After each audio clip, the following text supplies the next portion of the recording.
തെങ്ങിന്റെ കൊലയാണെങ്കിൽ ആടും. സാർ ഇതിനൊരു കപ്പിത്താനുണ്ട്.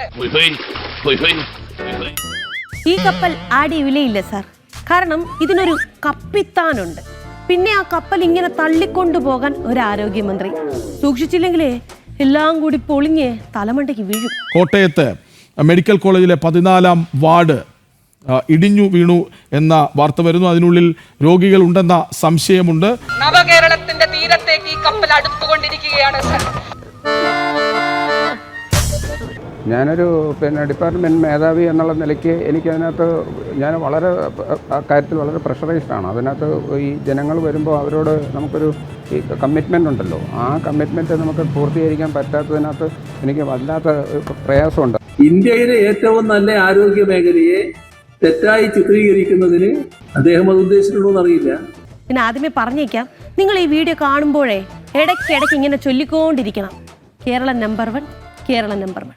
നാഴികയ്ക്ക് 40 വട്ടം മുഖ്യമന്ത്രിയും ടീമും പറഞ്ഞു ആരോഗ്യ കേരളം നമ്പർ 1. ലോകം മുഴുവൻ ഇങ്ങ് കേരളത്തിലേക്ക് കണ്ണുനട്ടിരിക്കുമായിരുന്നു. പക്ഷേ തിരുവനന്തപുരം മെഡിക്കൽ കോളേജ് ആശുപത്രിയിലെ യൂറോളജി വിഭാഗം മേധാവി ഡോക്ടർ ഹാരിസ് ഒരു പോസ്റ്റ് ഇട്ടു. ഡോക്ടർ ഹാരിസ് ഇവിടെ പറഞ്ഞിരിക്കുന്ന വിഷയം അതൊരു സിസ്റ്റത്തിന്റെ ഒരു പ്രശ്നമായിട്ട് നമ്മൾ കാണേണ്ടതായിട്ടുണ്ട് എന്നുള്ളത് കാണണം. വിവരക്കേട് പറയാതെ സ്ത്രീയെ. പോസ്റ്റിന്റെ ചുരുക്കം ഇങ്ങനെയാണ്: ഉപകരണം തരൂ സർക്കാരെ, പണിയെടുക്കാം. രോഗികളെ ചികിത്സിക്കണമെങ്കിൽ ഉപകരണം അവരങ്ങ് വീട്ടിൽ നിന്ന് കൊണ്ടുവരണം, വാങ്ങിച്ചോണ്ടേ. അത്രയും ഗതികേടിലാണ് തിരുവനന്തപുരം മെഡിക്കൽ കോളേജിൽ എത്തുന്നവർ. ശസ്ത്രക്രിയകളൊക്കെ എന്തോ മുടങ്ങി മടുത്തുപോയി ഡോക്ടർക്ക്.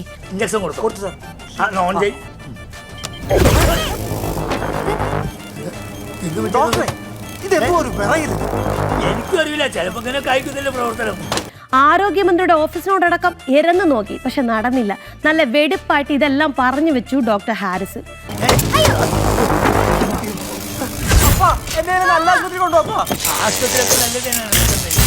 നമുക്ക് ഞെട്ടലൊന്നുമില്ല, ഇതൊക്കെ നമ്മൾ എന്നോ അറിഞ്ഞ കാര്യങ്ങൾ.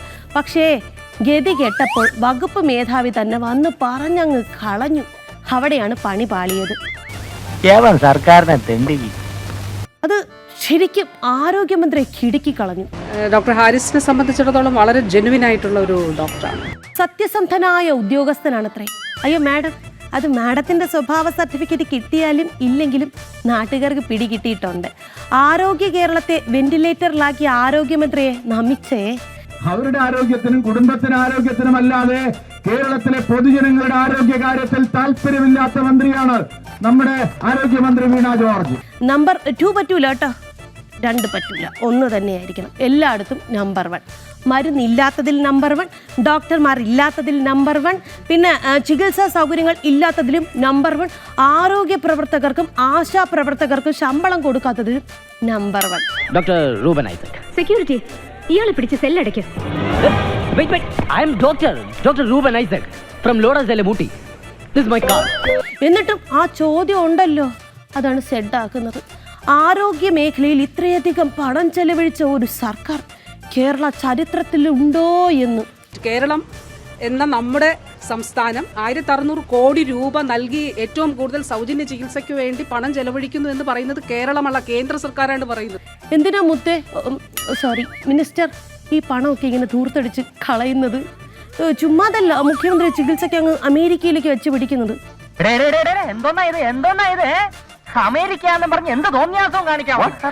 അമേരിക്ക പോലും കോവിഡിന്റെ പശ്ചാത്തലത്തിൽ എന്താണ് ചെയ്യേണ്ടത് എന്ന് പറഞ്ഞിച്ചു നിന്നപ്പോൾ ശരിയായ നിലപാട് സ്വീകരിച്ചു പോയ ലോകത്തെ തന്നെ ഒരു കേന്ദ്രമാണ് കേരളം. ഇത് പല ഉപകരണങ്ങളും പേഷ്യൻസ് തന്നെ വാങ്ങിച്ചു തരികയാണ് ഇപ്പോൾ. പിന്നെ മാത്രമല്ല നമ്മൾ മെഡിക്കൽ കമ്പനിക്കാരെ കൊണ്ടും അല്ലാതെയും ഒക്കെ പലരെ കൊണ്ടും ഔദാര്യം, ഇപ്പം UST ഗ്ലോബൽ എന്ന് പറഞ്ഞ സംഘടന, അങ്ങനെ ഒക്കെ ഓരോ അവരുടെ കയ്യിൽ നിന്നൊക്കെ നമ്മളിങ്ങനെ അപേക്ഷിച്ച് നമ്മൾ റിക്വസ്റ്റ് ചെയ്തും എരന്നും ഒക്കെയാണ് ഉപകരണങ്ങൾ വാങ്ങിച്ചു വെച്ചിട്ട് നമ്മൾ ഇത് പലപ്പോഴും ചെയ്ത് തീർക്കുന്നത്. ഒരു വർഷം മുമ്പ് തന്നെ ഈ ഉപകരണ ക്ഷാമം ഉണ്ട് എന്നുള്ള കാര്യം ആരോഗ്യമന്ത്രിയുടെ ഓഫീസിനെ അറിയിച്ചിരുന്നു.